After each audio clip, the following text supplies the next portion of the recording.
اون چیزی که باعث موفقیت ملت ما شد این بود که هر دعوتی رو اجابت نکرد. شما دیدید خیلی در عرصه‌های مختلف مثال‌هاش زیاده. الان همین نوجوانان ما، جوانان ما هم دیگه امروز شواهد زیادی رو تو همین ایام دیدن. واتخذوا من دون الله آلهة لعلهم ینصرون لا یستطیعون نصرهم. میگه کسانی رو به کمک گرفتن که مثلا موفق بشن.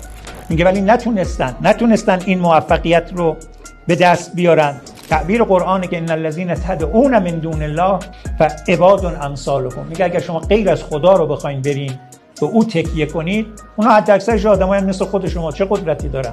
اینا نه نفعی میتونن به شما برسونن نه ضرری میتونن. فکر نکنید که اگر از این مسیر دعوت الهی ما خارج بشیم بعد موفقیت به دست میاد.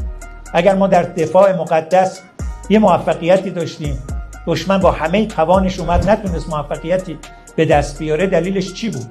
دلیلش این بود که یک مردمی دعوت خدا و رسول رو با همه وجود اجابت کردن، اومدن پای کار، یه جبهه‌ای باز شد، نسبت خودشون رو با اون جبهه تعریف کردن. شما میبینید همین محله چقدر شهید شده، ده‌ها شهید. اون موفقیت رقم خورد. دشمنی که در قرن‌های اخیر هر دفعه متعرض خاک این کشور شده بود، بخشی از اون رو به یغما و تاراج برد. اینجا نتونست تا یک وجب از خاک این کشور رو برداره.